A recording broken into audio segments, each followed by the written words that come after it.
और गौतम गंभीर मुझे ही ऐसे लगता है कि जाहिर बात है जो जो पार्टी आजकल इनकी है गवर्नमेंट में, उन्हीं के वो बंदे हैं, उन्हीं की तरफ से उन्होंने जो है वो इलेक्शन भी लड़ा था। तो जाहिर सी बात है कहीं ना कहीं पर्ची डंडे तो चल सकते हैं। तो मुझे ऐसा लगता है कि शायद इसी वजह से इनको इंडियन टीम का हेड कोच बनाया गया। बाकी कौन सा बड़ा कोई तीर मारा हुआ उन्होंने, 8-8 10-10 साल से वो कलकत्ता की कोचिंग कर रहे हैं या कहीं वो कोचिंग कर रहे हैं। वो तनवीर अहमद है। अब उन्होंने कहा कि जी गंभीर जो है वो पर्ची है और उसको उसका हक नहीं था कोच बनने का। ये हमेशा वो एक मतलब दूसरों से हटके एक डिफरेंट ही बात करेगा। अब जैसे तनवीर भाई को ले लो, दो के तनवीर भाई वैसे तो कई बड़ी सेंसिबल बातें करते हैं, लेकिन कभी कभार फिर वही मसला है ना, गोभी पकी होगी खाली होगी।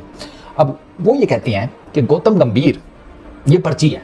हाय, वो बंदा जिसने अपने पूरे कैरियर में 5 जो टेस्ट मैचेस खेले हुए हैं टोटल है, और कोई मैच विनिंग परफॉर्मेंस नहीं है, कोई मैन ऑफ द मैच नहीं है, कोई बड़ी जो है वो परफॉर्मेंस नहीं है, और वो उस बंदे को ट्रोल करने की कोशिश कर रहा है और उस बंदे को ये कह रहा है कि क्या उखाड़ा हुआ है, जिस बंदे ने वर्ल्ड कप के फाइनल्स में परफॉर्म करके इंडिया को चैंपियन बनाया हुआ है। तो लड़ने वाला है गंभीर, ना हंसता है ना खेलता है ना कुछ है, लड़ता ही रहता है हर दफा। तो मुझे ऐसा लगता है पाकिस्तान इंडियन टीम में ना लड़ाई ही रहेंगी हर टाइम। बहरहाल जहाँ तक गंभीर का ताल्लुक है यार, सीधी बात है, पर्ची तो खैर मैं किसी सूरत में नहीं कहूँगा उसको, इसलिए क्योंकि उसका अपना एक बैकग्राउंड है, क्रिकेट का बहुत स्ट्रॉन्ग बैकग्राउंड है। और मैं पहले भी कह चुका हूँ कि ठीक है उसका कोचिंग का शायद एक्सपीरियंस नहीं होगा जितना कि ड्राविड का था, लेकिन क्रिकेटिंग बैकग्राउंड उसका बहुत स्ट्रॉन्ग है। ये पर्ची इसको खिला लो, मेरा बेटा है, मेरे जिसे कहते हैं मेरा साला है, मेरा बहनोई है, मेरी इज्जत का सवाल है, बहन का घर बच जाएगा, इस किस्म के चक्कर वहाँ नहीं चलते। ये हमारी ही फुद्दू क्रिकेट में चलते हैं, उनके नहीं चलते। उन्होंने काफ़ी हद तक चीज़ें सेटल कर ली हैं। और बाकी तनवीर भाई रात को ना चावल चावल ही खा लिया करें हल्के से। लक्ष्मण को पाकिस्तान इंडियन टीम का हेड कोच होना चाहिए था, क्योंकि जाहिर सी बात है वो बी टीम के साथ काफी टाइम से वो हेड कोच थे। और गौतम गंभीर मुझे ही ऐसे लगता है कि जाहिर बात है जो जो पार्टी आजकल इनकी है गवर्नमेंट में, उन्हीं के वो बंदे हैं, उन्हीं की तरफ से उन्होंने जो है वो इलेक्शन भी लड़ा था।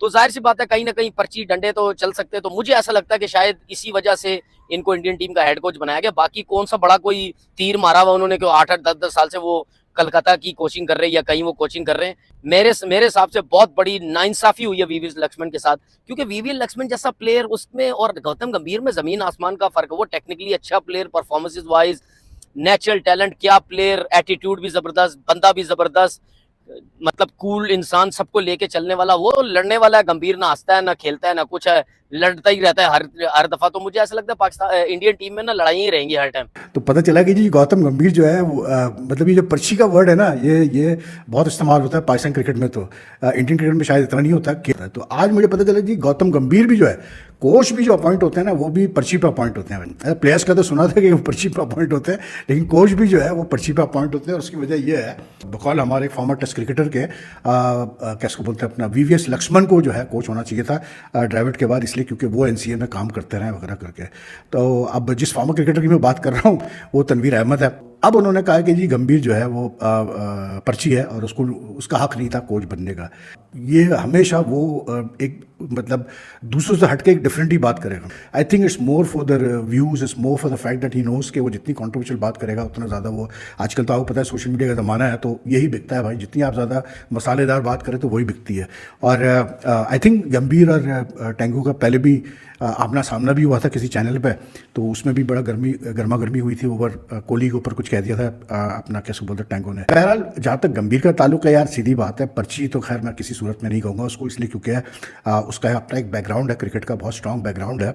और मैं पहले भी कह चुका हूँ कि ठीक है उसका कोचिंग का शायद एक्सपीरियंस नहीं होगा जितना कि ड्राविड का था, लेकिन क्रिकेटिंग बैकग्राउंड उसका बहुत स्ट्रॉन्ग है। प्लस उसने जिस तरह से आईपीएल में केकेआर के साथ काम किया है, उसके लखनऊ सुपर जायंट्स के साथ काम किया है, he was a very strong contender. And I think because the BCCI believes के लोकल कोच ही होने चाहिए, तो ये एक अच्छी चीज़ है बीसीसीआई की कि वो लोकल कोचेस पे ही ज़्यादा जोर दे रहे हैं। लेकिन बहरहाल यार ये चीज़ें चलती रहेंगी, तनवीर बोलता रहेगा और भी फॉर्मर प्लेयर्स बोलते रहेंगे, इसलिए क्योंकि ट्रैक्शन मिलता है। अब लेकिन बहरहाल पर्ची तो नहीं है, और अगर हम अभी जीटीवी में अगर मैं होता तो ज़रूर मैं तनवीर टेंगो को सामने बैठाता और इस पर हम डिबेट करते हैं कि भाई कैसे आप कह रहे हैं कि जी गंभीर जो है वो पर्ची है। लेकिन अब जैसे तनवीर भाई को ले लो, दो के तनवीर भाई वैसे तो कई बड़ी सेंसिबल बातें करते हैं, लेकिन कभी कभार फिर वही मसला है ना, गोभी पकी होगी खाली होगी। अब वो ये कहते हैं कि गौतम गंभीर ये पर्ची है। हाय, पर्ची क्या होता है? पर्ची बेसिकली यार हमारी क्रिकेट की टर्म में तो उस बंदे को कहते हैं कि जिसके पास ना टैलेंट होता है ना स्किल होता है ना मुंह मत्था होता है, क्रिकेट का उसको काफ भी नहीं पता होता, लेकिन वो सिलेक्ट हो जाता है। तो वो ये कहते हैं कि गौतम गंभीर एज ए हेड कोच पर्ची है। उनको ये लगता है कि वीवीएस लक्ष्मण जो है उसकी जगह बनती थी इंडियन क्रिकेट टीम के एज ए हेड कोच की।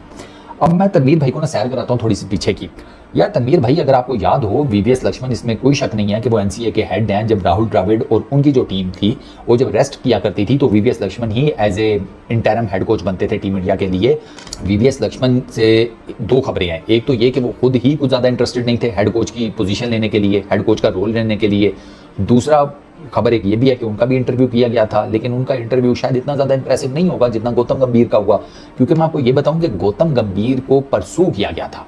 गौतम गंभीर ने ये नौकरी परसू नहीं की। गौतम गंभीर का बिल्कुल सेट चल रहा था। वो इस नौकरी से जितने पैसे मिलने हैं उससे डबल पैसे केकेआर की मेंटोरशिप से कमा रहा था।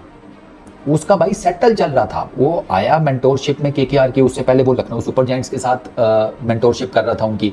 वो वहां से छोड़कर केकेआर में आया और आते साथ ही उसने आईपीएल भी जितवा दी, वरना केकेआर वाले तो आईपीएल नहीं जीत पा रहे थे। गौतम गंभीर ही केकेआर का वो कप्तान है जिसके टेन्योर में केकेआर 2 मरतबा आईपीएल जीती, उसके बाद कभी नहीं जीती थी। अब वो तीसरी मरतबा मेंटोर के तौर पर आया तो उसने आकर जितवा दिया। ये तो दुनिया जानती है। श्रेयास अय्यर ने कप तो उठाया, लेकिन उस कप को उठाने में श्रेयास अय्यर के पीछे और कप के पीछे जो बंदा खड़ा था वो गौतम गंभीर है। ये हर किसी को पता है। गौतम गंभीर ने तो अप्लाई नहीं किया था, ये तो बीसीसीआई वाले ड्यूरिंग आईपीएल गौतम गंभीर के पास पहुंच गए थे कि गुरु आ जाओ एज ए हेड कोच। अब बीसीसीआई वालों ने कुछ ना कुछ तो देखा होगा, क्योंकि देखें उधर ना इतना जिसे कहते हैं पैड़ा काम नहीं होता कि भाई आप आउट ऑफ नो वेयर एक बंदे को हेड कोच लगा दें कि जी ये पर्ची है। अब इस लेवल की जो जॉब है ना उसकी पर्ची पर सीधा सीधा मोदी जी की तरफ से आए तो आए। उससे नीचे के लेवल पर वो खुद अच्छा खासा सेटअप चलाकर बैठे हुए हैं, सिस्टम उनका रनिंग में है। वो इस किस्म की चीज़ें नहीं करते। ये पर्ची इसको खिला लो, मेरा बेटा है, मेरे जिसे कहते हैं मेरा साला है, मेरा बहनोई है, मेरी इज्जत का सवाल है, बहन का घर बच जाएगा, इस किस्म के चक्कर वहाँ नहीं चलते। ये हमारी ही फुद्दू क्रिकेट में चलते हैं, उनके नहीं चलते। उन्होंने काफ़ी हद तक चीज़ें सेटल कर ली हैं। और बाकी तनवीर भाई रात को ना चावल चावल ही खा लिया करें, हल्के से बॉयल करके, ज़्यादा ठीक रहेगा। बादी चीज़ें ना खाया करें। तनवीर अहमद साहब का ये कहना है कि गौतम गंभीर एक पर्ची कोच है। उन्होंने बोला कि जिस जो है वो पार्टी से जो है गौतम गंभीर जो पॉलिटिक्स करते थे और इलेक्शन भी लड़ते थे, उन्हीं की हुकूमत है आजकल, इसलिए जो है वो वीवीएस लक्ष्मण को इंडिया की टीम का कोच नहीं बनाया गया, बल्कि गौतम गंभीर को कोच बना दिया गया, क्योंकि गौतम गंभीर एक पर्ची है और गौतम गंभीर का कोच बनता नहीं था। वो ये कह रहे हैं कि गौतम गंभीर किसी काम का बंदा नहीं है। वीवीएस लक्ष्मण ने इंडिया के लिए बड़ा कुछ किया हुआ है, लेकिन गौतम गंभीर ने इतना कुछ उखाड़ा नहीं हुआ है। उनके ये अल्फाज थे कि गौतम गंभीर ने ऐसा क्या उखाड़ा हुआ है कि गौतम गंभीर को कोच बना दिया, वीवीएस लक्ष्मण के साथ नाइंसाफी की है। जो है वो तनवीर अहमद ने ये बोला कि गौतम गंभीर जो है वो लड़ाकू सा बंदा है, हर किसी के साथ लड़ता रहता है, ना वो हंसता है, हमेशा मूड में रहता है, और वो जो खिलाड़ियों के साथ लड़ेगा और ड्रेसिंग रूम में आपके लड़ाइयां ही होती रहेंगी। अब तनवीर अहमद शायद भूल गए कि वर्ल्ड कप में गौतम गंभीर की परफॉर्मेंसेस क्या थी,